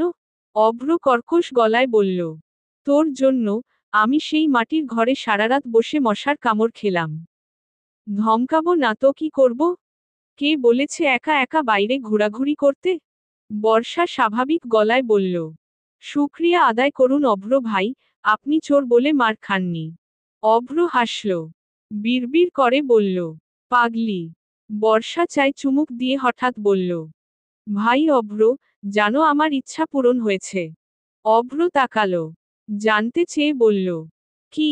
বর্ষা একটা দীর্ঘ নিঃশ্বাস ফেলল। চারপাশে তাকিয়ে বলল, সকালের সময় টং দোকানে বসে চা খাওয়া। অভ্র হতভম্ব হয়ে যায়। মৃদুস্বরে বলল, এটা কেমন ইচ্ছে? বর্ষা তাকালো। বলল, কেন? এটা স্বপ্ন বা ইচ্ছা হতে পারে না? আমরা মেয়েরা আমাদের মনে এই ছোট ছোট ইচ্ছাগুলোকে যত্ন করে রাখি। অবন্তরাস্তি। শারমিন আহমেদ নইতা। পর্ব 06। বাড়ি ফিরে আরেকটি সমস্যার সম্মুখীন হতে হলো। বর্ষার ওপর তার বাবা রাগান্বিত, পাপিয়া বেগম কাঁদছেন। অভ্র তার বুদ্ধি দিয়ে বিষয়টি সমাধান করে। নূর ইসলাম গম্ভীর হয়ে বসে আছেন।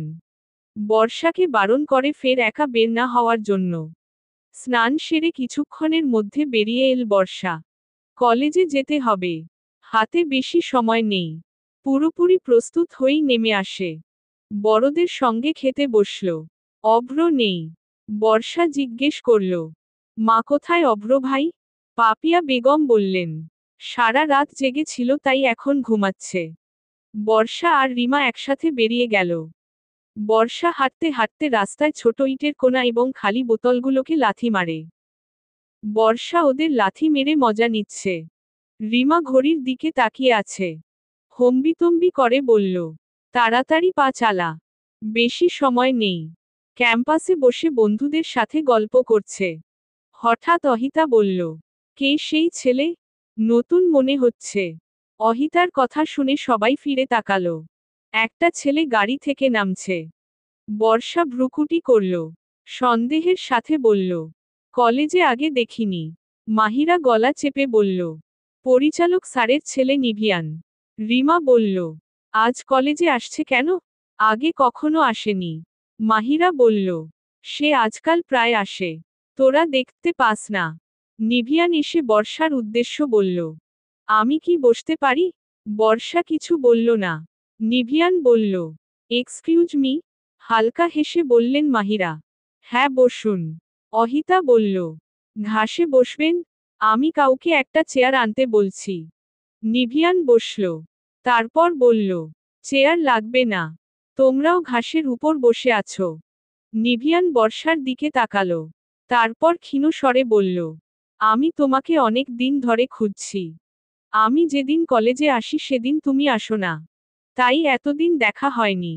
বর্ষা তাকালো। জিজ্ঞাসা করল, আপনি খুঁজেছেন কেন? তোমাকে এক ঝলক দেখে। হৃদয়ের তৃষ্ণা মেটাতে। বর্ষা চোখ সরু করে ফেলল। অহিতা অনবরত কাশি দিতে লাগল। নিভিয়ান মাথা নিচু করে হাসল। সে মাথা তুলে স্বচ্ছ কণ্ঠে বলল, আমি তোমাকে বিয়ে করতে চাই।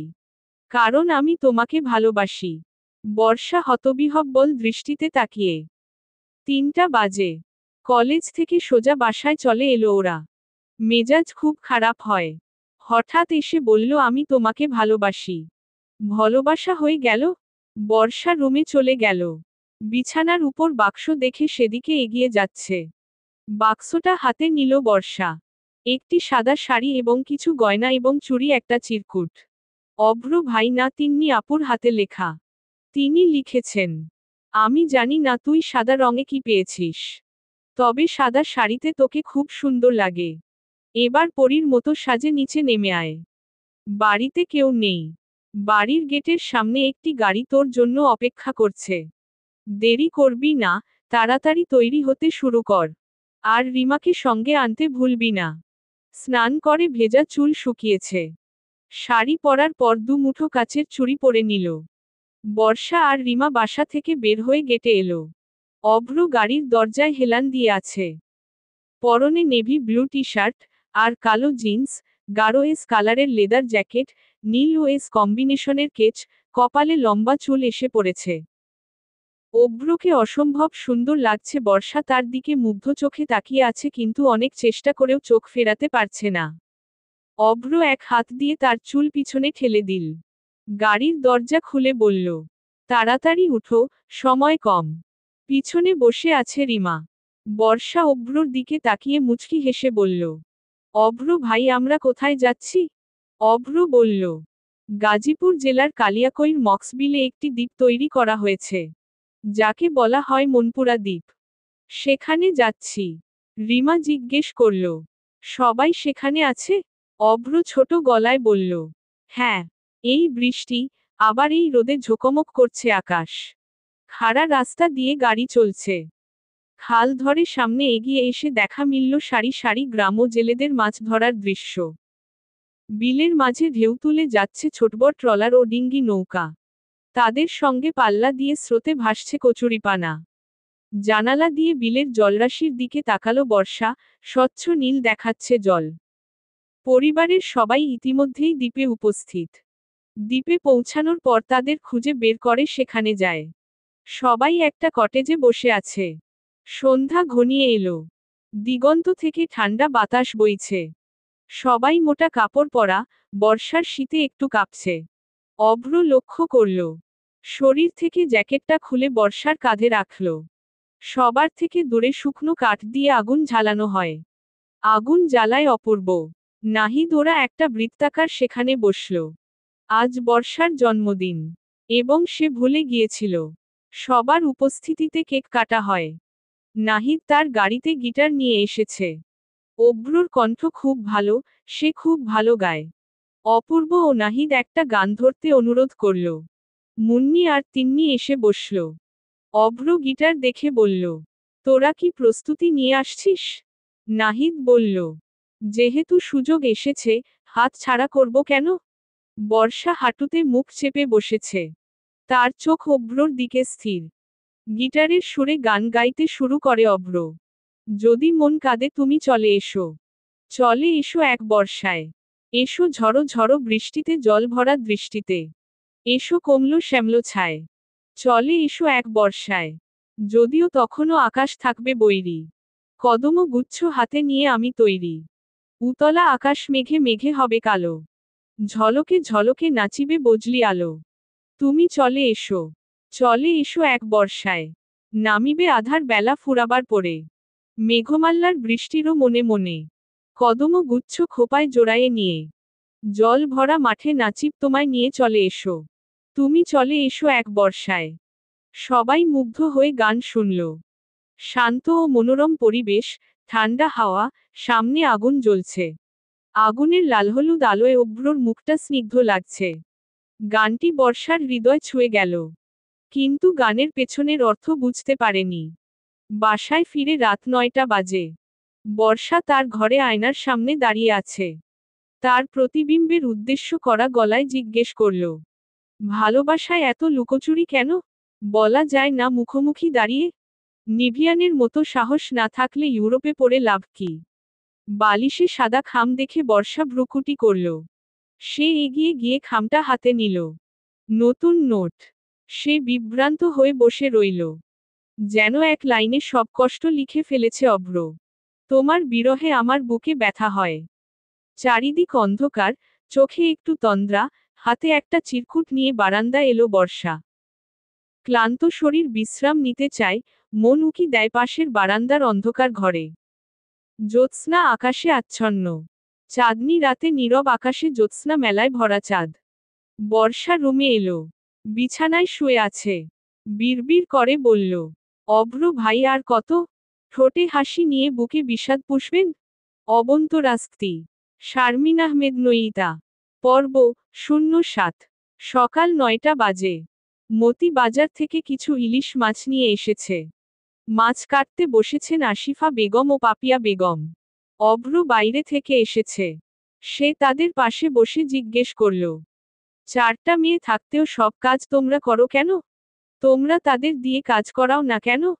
আসিফা বেগম বলেন, শ্বশুর বাড়ি গেলে তো কাজ করবেই। বাবার বাড়িটা একটু সুখ করুক। অভ্র বলল, শ্বশুর বাড়ি যেও কাজ করবে না। সে সময় আরো আলসেমি করবে। ওরা কি করছে? পাপিয়া বেগম বললেন, ঘুমাচ্ছে। অভ্র করা গলায় বলল, সকাল 9টা বাজে এখনো ঘুম? ওয়েট, আমি তাদের ঘুমের ব্যাঘাত ঘটাচ্ছি। হঠাৎ গালে ঠান্ডা লাগছে। বর্ষা চোখ খুলে অবাক হয়ে জোরে চিৎকার করতে লাগল। ইলিশ মাছ হাতে নিয়ে অভ্রর পেছনে ছুটল সে। অভ্র দৌড়াতে শুরু করে সিঁড়ি বেয়ে নেমে এলো। মা আর চাচির পেছনে দাঁড়িয়ে গেল। পাপিয়া বেগম ধমক দিয়ে বললেন, কি হচ্ছে? মাছ নিয়ে ছুটছ কেন? মায়ের প্রশ্নের উত্তর দিল না বর্ষা। আসিফা বেগম তাকে উদ্দেশ্য করে বলল, বড় আম্মু অভ্র ভাইকে কিছু বলবা? আমি ঘুমাচ্ছিলাম, সে আমার মুখে ইলিশ মাছ ধরে রাখছিল। ছেলের দিকে তাকালেন আসিফা বেগম। সে জোরে বললেন, অভ্র। অভ্র মৃদু হেসে বলল, কয়েকবার ডাকার পরও ঘুম ভাঙেনি। মাছ ধরতে ও উঠে বসল। অভ্র হাসি থামিয়ে ফের বলল, মুন্নি বা তিন্নি রুমে নেই। তারা কোথায়? রিমাকেও দেখিনি। পাপিয়া বেগম বললেন, মুন্নি আর রিমা বাজারে গিয়েছে বলল কি কাপড় লাগবে। আর তিন্নি হাসপাতালে গেল। আজ শুক্রবার সকাল 9টা থেকে বিকেল 5টা পর্যন্ত হাসপাতালে থাকবে। শুক্রবারে রোগীদের ভিড় একটু বেশি থাকে। মাথায় হাত বুলিয়ে বলল অভ্র। হ্যাঁ, ভুলে গেছি। বর্ষা রেগে গিয়ে বলল, এই মাছ দিয়ে কি করব? আসিফা বেগম বললেন, আমাকে দে। দুপুরে ভাজব। মাছটি আসিফা বেগমের হাতে তুলে দিয়ে ক্ষোভে ফেটে পড়ে বর্ষা হনহন করে চলে গেল। দুপুরের পর নূর ইসলামের মেয়ে নুরুন্নাহার বিয়ের প্রস্তাবের কথা তুললেন। পাত্র বর্ষাকে খুব পছন্দ করে। নূর ইসলাম ভ্রুকুটি করলেন। বাড়ির বড় মেয়েরা এখনো বিয়ে করেনি, সেখানে ছোটটার সম্পর্কের কথা কিভাবে বললেন? তিনি সরাসরি না করলেন। অপূর্ব বলল, নানা ঠিকই বলেছেন মা। তাছাড়া বর্ষা এখনো পড়ছে, কলেজ পাশও করেনি। তার বিয়ে দিবে কিভাবে? নুরুন্নাহার ছেলেকে ধমক দিয়ে বললেন, ভালো ছেলে সবসময় পাওয়া যায়? ছেলে ভালো, বংশ আছে। সমস্যা কি? অপূর্ব রাগী গলায় বলল, এই বাড়িতে বিয়ে হলে বড় মেয়ে মুন্নি, তিন্নির বিয়ে আগে হবে। তারপর রিমা ও বর্ষার বিয়ে নিয়ে আলোচনা হবে। নাহিদ ইতস্তত করে বলল, কিন্তু? অপূর্ব কাঠখোট্টা বলল, খান বংশের মেয়েরা যথেষ্ট ভালো। তাদের সাথে ভালো হবে। ইনশা আল্লাহ। মেয়ে বড় হয়ে গেছে বলে বিয়ের প্রস্তাব আসবে বলে লাফালাফি করে বিয়ে দেওয়া যাবে না। বিয়ের সময় হোক, তখন দেখা যাবে। আর এসব বিয়ের কথা মেয়েদের শোনাবে না। বিয়ের কথা শুনলে মেয়েদের লজ্জা ভেঙে যায়। অপূর্ব বসা থেকে উঠে দাঁড়ায়। অভ্র মাথা নিচু করে মৃদু হাসল। অপূর্ব অভ্রর থেকে 1 মাসের ছোট। ছোট ভাইয়ের কথা অভ্রর ভালো লাগলো। বিকেলের রোদ চারিদিকে ঝলমল করছে। সাদা কামিজ, নীল ওড়না ও সালোয়ার পরে ছাদে আসে বর্ষা। অভ্রকে দেখে পা ধীর করে দিল। সে ঘুরে অভ্রর দিকে তাকালো। অভ্র তাকায়। সে ভ্রু কুঁচকে কিছু জিজ্ঞেস করল, যার অর্থ কি? বর্ষা ঠোঁটে মৃদু হাসি নিয়ে ডান থেকে বামে মাথা নাড়ল। যার অর্থ কিছুই না। মুখে কিছু না বললেও তার অস্থির মন অভ্রর দিকে ছুটতে থাকে। কিন্তু তার মুখটা খুব শান্ত। বর্ষা প্রায় স্বপ্ন দেখে, চোখের পাতায় ঝিকিমিকি করছে স্বপ্নের দর্শন। মাতাল হয়ে সে একটি ঘরে বসে আছে এবং তার চারপাশে বসে থাকা বেশ কয়েকজন মহিলা তার দিকে তাকিয়ে আছে। কাজী সামনে বসে আছে, বিয়ে পড়াচ্ছেন। বরের নাম অভ্র। এবং তারপরে স্বপ্ন গভীর হয়, সে নিজেকে অভ্রর বুকে উপস্থাপন করে। বর্ষা অভ্রর মুখোমুখি হতে চায়, জানতে চায় কেন সে এমন স্বপ্ন দেখছে। টানা দুদিন একই স্বপ্ন দেখার কি কোন মানে আছে, নাকি অকারণে মাথা ঘামাচ্ছে? বর্ষা সোজা হয়ে দাঁড়িয়ে আছে, ঠোঁট কামড়াতে শুরু করেছে। গম্ভীর অভ্র চোখ পিটপিট করে, তারপর তার দিকে তাকিয়ে করা গলায় জিজ্ঞেস করল, বাড়িতে খেতে দেওয়া হয় না? ঠোঁট কামড়াচ্ছিস কেন? বর্ষা ভ্রুকুটি করল। সে গম্ভীর সুরে বলল, অভ্র ভাই, আপনার কি? অভ্র মাথা নিচু করে নরম গলায় বলল, কিছু না। বলে থামল। তারপর ক্ষীণ কণ্ঠে বলল, আমি সেই সীমান্তে হারিয়ে যেতে চাই, যেই সীমানার শেষ প্রান্তে তোমায় পাব। বর্ষা স্পষ্ট শুনতে পেল ক্ষীণ কণ্ঠস্বর। গম্ভীর কণ্ঠটা নিমিষেই নরম হয়ে গেল। কিছু বললেন? অভ্র বলল, না। অভ্র চলে গেছে।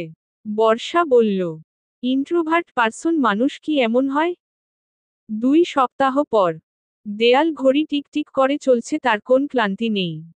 গভীর রাত, ঘড়ির কাঁটা 12টা বাজল আর জোরে জোরে টুংটাং শব্দ হলো। বর্ষার খুব ঘুম পাচ্ছে, সে চোখ খুলতে পারছে না। ঘরে আবছা আলোয় ডিম লাইট জ্বলছে। বারান্দায় কিছু পড়ার আওয়াজ হলো। বারান্দার দরজাটা ভেজানো ধাক্কায় খুলে গেল। সে স্থিরভাবে বিছানার কাছে গেল। অভ্র বর্ষার দিকে তাকিয়ে তাকে দেখতে ব্যস্ত।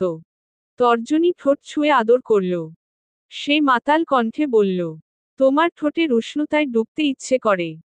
অভ্র সময়কাল বিলম্ব করল না। তার এখানে থাকা উচিত নয়। শরীরে শিরশির করে শিহরণ ভাব জাগছে।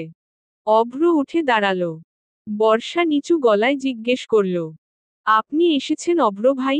বর্ষা থেমে গেল। তারপর আবার বলল, আমি জানি আপনি প্রতিদিন আমার ঘরে আসেন। অভ্রর পা থেমে গেল। বিছানা থেকে উঠে অভ্রর সামনে এসে দাঁড়ালো। বর্ষা গভীর মনোযোগে ওই 2 চোখের দিকে তাকালো। ক্ষীণ গলায় বলল, আমাদের বিয়ে হয়েছে অভ্র ভাই। এই সত্যটা আপনি সবার কাছে লুকিয়ে রেখেছেন। কেন? অভ্র অবাক হয়ে তাকিয়ে আছে। বর্ষা আবার বলল, আমি আবার সেই গ্রামে গিয়েছিলাম।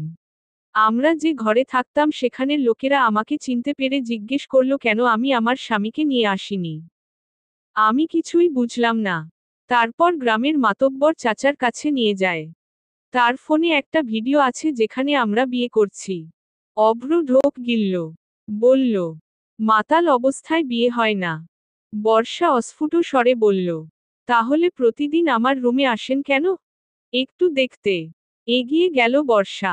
সে অভ্রর পায়ে পা রেখে দাঁড়ালো। নিচু গলায় জিজ্ঞেস করল, শুধু দেখতে? মাথা ঘুরিয়ে নিল অভ্র। হ্যাঁ। বর্ষা অভ্রর গালে হাত রেখে বলল, আপনি নেশা করেছেন অভ্র ভাই? একটু। বন্ধুরা খাচ্ছিল। বর্ষা অভ্রকে জড়িয়ে ধরল। অভ্র তাকে দূরে ঠেলে দেওয়ার চেষ্টা করে। বর্ষা দুর্বল গলায় বলল, কেন বলতে পারেন না ভালোবাসি? অভ্র ওর কোমর জড়িয়ে ধরল। কাঁধে থুতনি রেখে বলল, ভালোবাসা যা ছুঁয়ে দিলেই ম্লান হয়ে যায়। বজ্রপাতের শব্দ কানে এলো। এবং মুষলধারে বৃষ্টি শুরু হলো। বর্ষার সাথে সাথে অভ্রর বুকে মুখ লুকালো। অভ্র তার মাথায় হাত রাখে এবং তার মুখ উপরে তুলে ধীরে ধীরে তার ঠোঁট স্পর্শ করে। অভ্র তার নরম ঠোঁটে গভীরভাবে চুমু খেল। অভ্র তার কানের কাছে ঠোঁট তুলে প্রফুল্ল হাসি দিয়ে ফিসফিস করে বলল, প্রণয় চলবে হানি? বর্ষা বুকে মুখ লুকিয়ে রেখে বলল, হুম। অবন্তরাস্তি। শারমিন আহমেদ নইতা। পর্ব 08। একটা ছোট চড়ুই অনেকক্ষণ খোলা আকাশে উড়ে বেড়াচ্ছে। অভ্রর ঘরে যাওয়ার জন্য বারান্দার দরজা খোলা পাখিটি ভুলে উড়ে গেল রুমে। বের হবার উপায় না পেয়ে সে কিচিরমিচির শব্দে ডাকতে লাগল। সিলিং ফ্যান নেই। এসির তাপমাত্রা খুবই কম। অভ্র তন্দ্রাচ্ছন্ন চোখে উঠে বসল। বিছানার পাশের সুইচবোর্ডটা চেপে ঘরের লাইট জ্বালিয়ে দিল। ছাদের চারপাশে উড়তে থাকা পাখিটি একসময় নিচে নেমে আসে। দেয়াল ঘেঁষে দাঁড়ালো। অভ্রকে দেখে বুকটা কেঁপে উঠছে তার। অভ্র মৃদু হাসল। বিছানা থেকে উঠে পাখিটিকে ধরল। দুই হাতে পাখি নিয়ে বারান্দা এলো। তারপর ছেড়ে দেওয়া হয় খোলা আকাশে। উড়তে উড়তে পাখিটি একবার ফিরে তাকালো। অভ্র ভ্রু কুঁচকে মেঝের দিকে তাকালো। কাল রাতে কি বৃষ্টি হয়েছিল? সে এভাবে ভ্রুকুটি করল। বারান্দার মেঝে ভেজা। অভ্র পাশের বারান্দার দিকে তাকিয়ে দেখল দরজা বন্ধ, ব্যাপারটাও ততটা গায়ে মাখল না। রুমে ফিরে এলো। হলুদ টি শার্ট পরে আয়নার সামনে দাঁড়ালো। বিছানায় ফোন ভাইব্রেট করা বাজছে।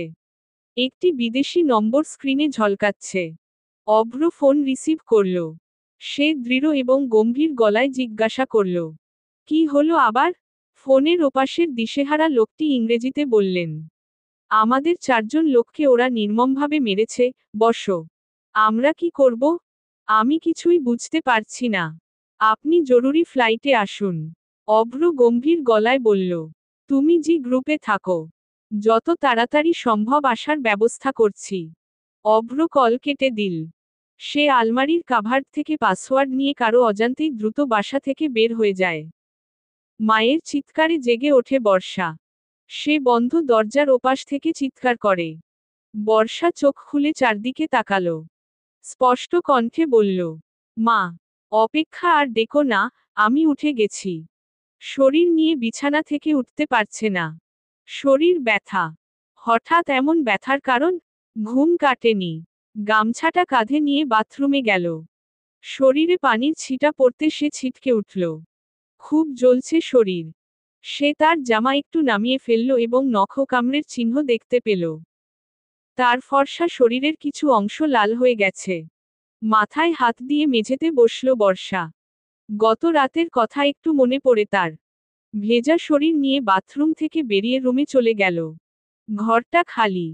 অভ্র রাত্রে তার রুমে ছিল, তাহলে এখন কোথায়? বারান্দার দরজার দিকে এগিয়ে গেল। ভেজা দরজা। অভ্র কখন রাত গেল? সে খেয়াল করেনি।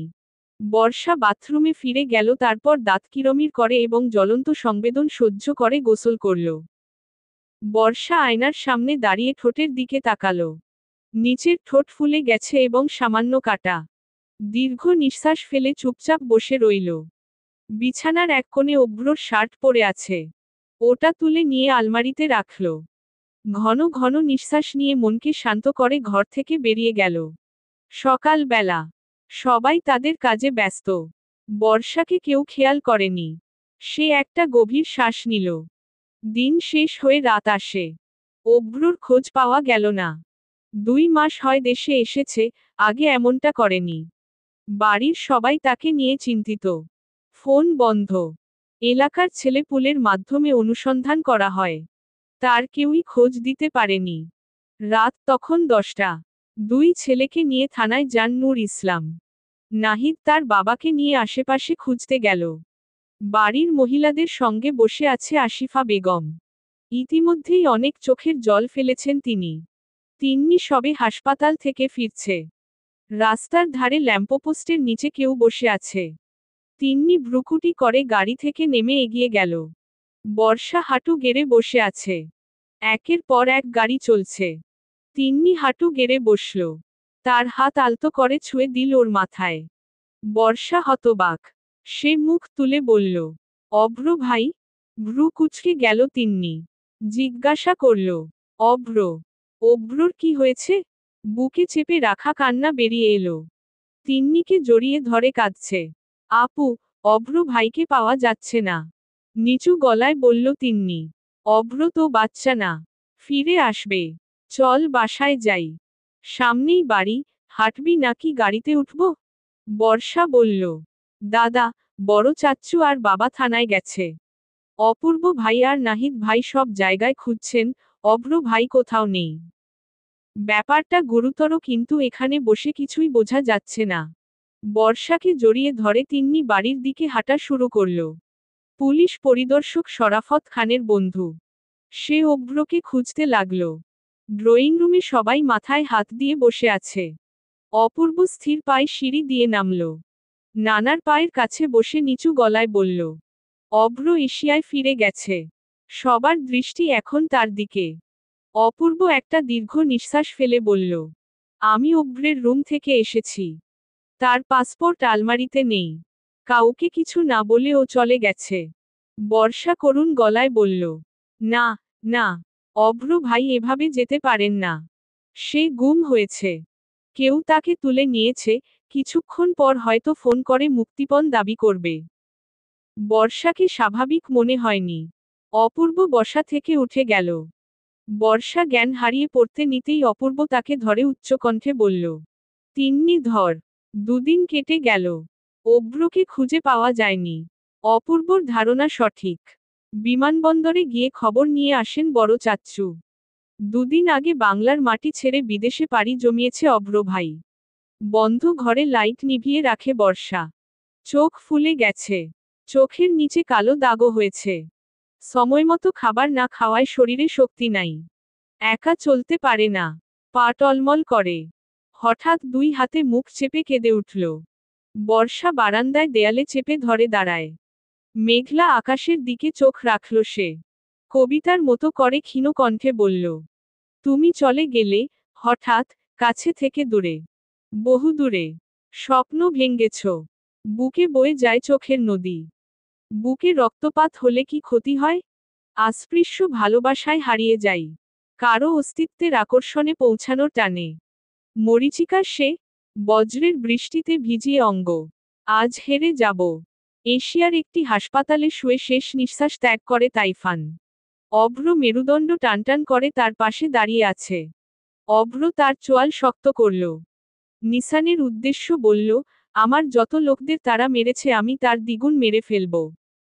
নিশান ইংরেজিতে বলল, বসো, আপনি যান। আমরা তাইফানের শেষকৃত্য সম্পন্ন করব। অভ্র নিসানের কাঁধে হাত রাখল। একটু ঝাঁকুনি দিয়ে বলল, ওদের লোকের প্রতিটি গতিবিধির ওপর নজর রাখো। একটি সুযোগ হাতছাড়া করা যাবে না। নিশান একজন দক্ষ সেনাপতির মতো কাঁধ নাড়ল। হ্যাঁ বসো। নয়তলার অ্যাপার্টমেন্টের বারান্দায় দাঁড়িয়ে আছে অভ্র। তার চোখ ঝাপসা হয়ে আসছে। বাড়ির লোকজনের কথা মনে পড়তে হঠাৎ ড্রিঙ্কস করার কথা ভাবে সে। দুই পেগ খেতেই সেই রাতের দৃশ্যগুলো অভ্রর চোখে ভেসে উঠল। চোখ দুটো আগুনের মতো লাল। সে অপরাধ করেছে। দূর দেশে অষ্টাদশী কন্যার মন ও বিশ্বাস ভেঙে দিয়েছে। এই মুখ তাকে আবার দেখাবে কি করে? 3 মাস কেটে গেছে। শীত চলছে, হালকা শীত। গ্রামে অনেক গাছপালা রয়েছে আর ঘনবসতিপূর্ণ নয়। তাই শহরের তুলনায় বাতাসে ঠান্ডা আবেশ বেশি। শীতের রাতে তিন্নিকে বাসায় নিতে হাসপাতালে আসে বর্ষা।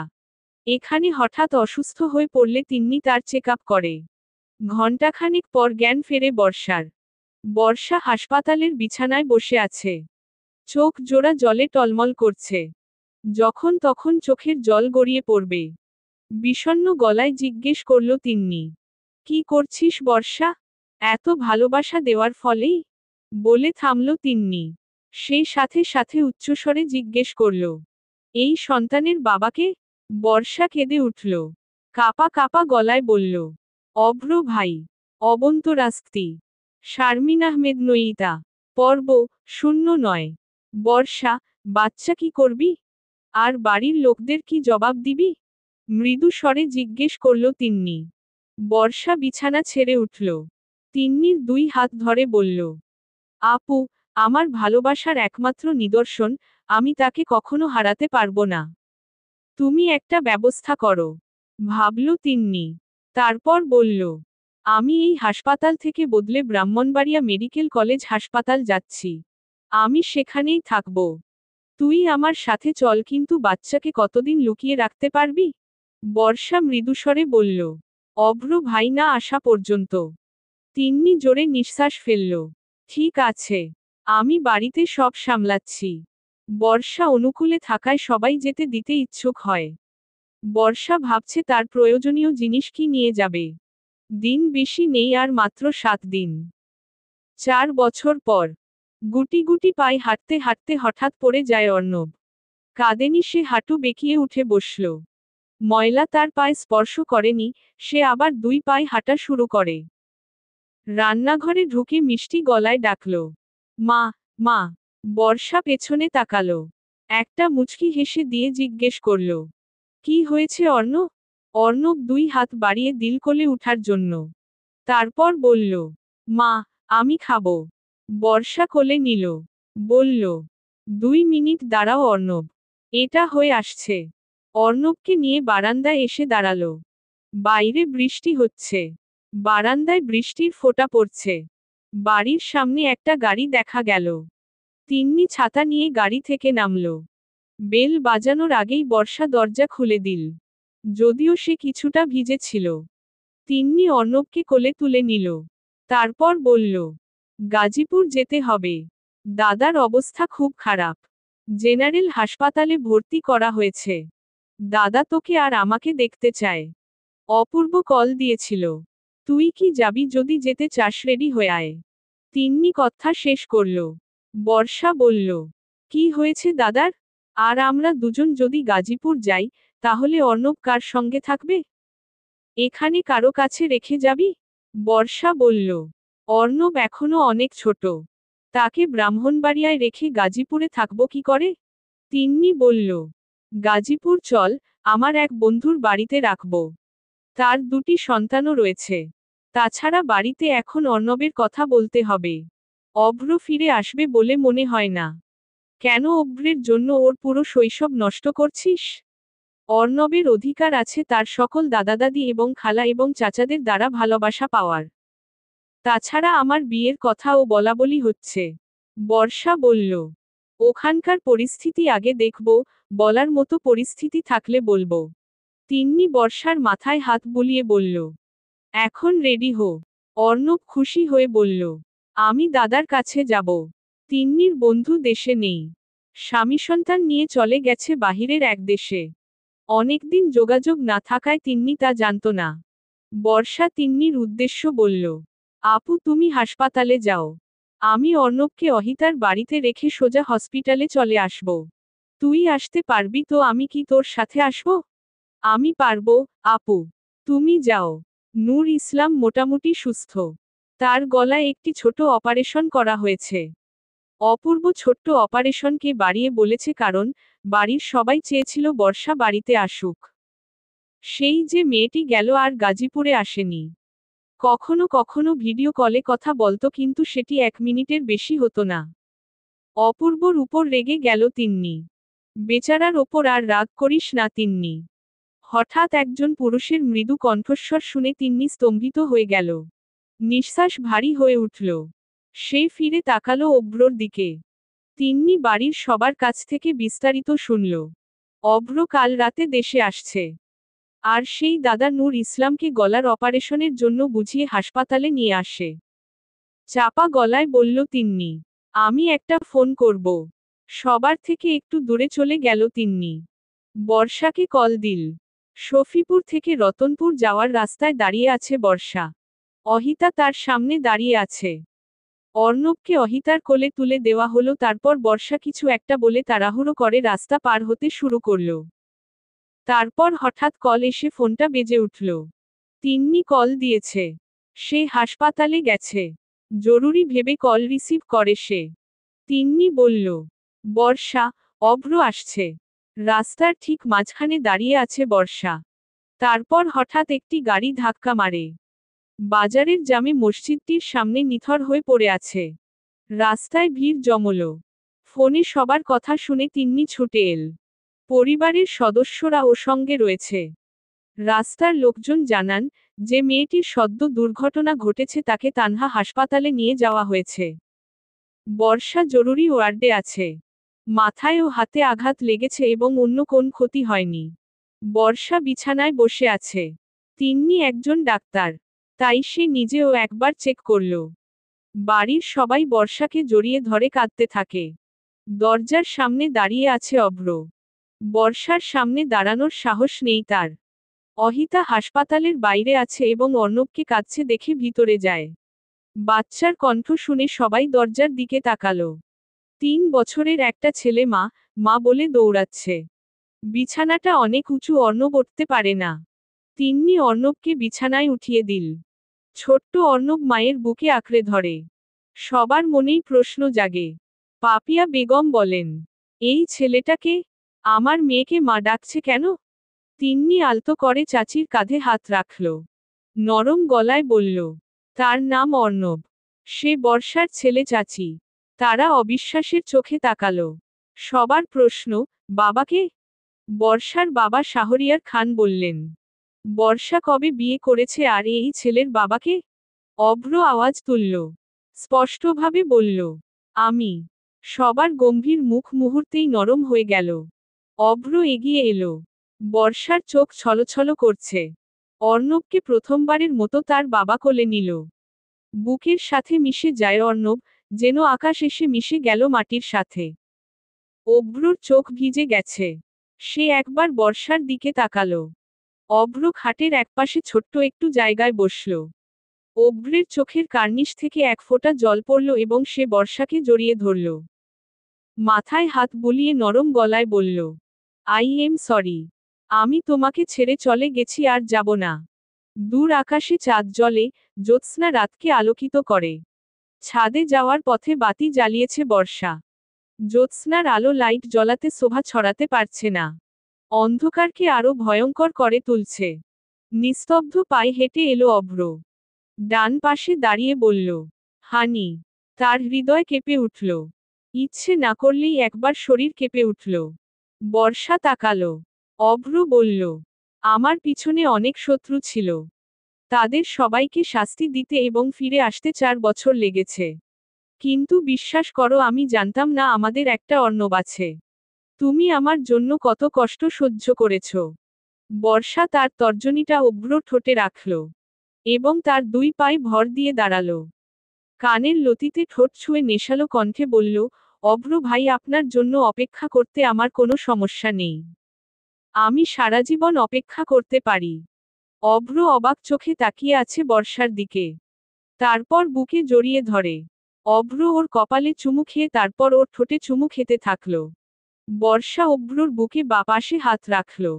বাধা দিয়ে বলল, অর্ণব চলে আসবে। অভ্র ওকে জড়িয়ে ধরে আদরের সুরে বলল, কেউ আসবে না। আমি দরজায় ছিটকিনি দিয়ে আসছি। বর্ষা সাথে সাথে কয়েকটা কিলোঘুষি মারল অভ্রর শক্ত বুকে। নরম গলায় বলল, বর। অভ্র জোরে হেসে বর্ষাকে শক্ত করে জড়িয়ে ধরল। সমাপ্ত।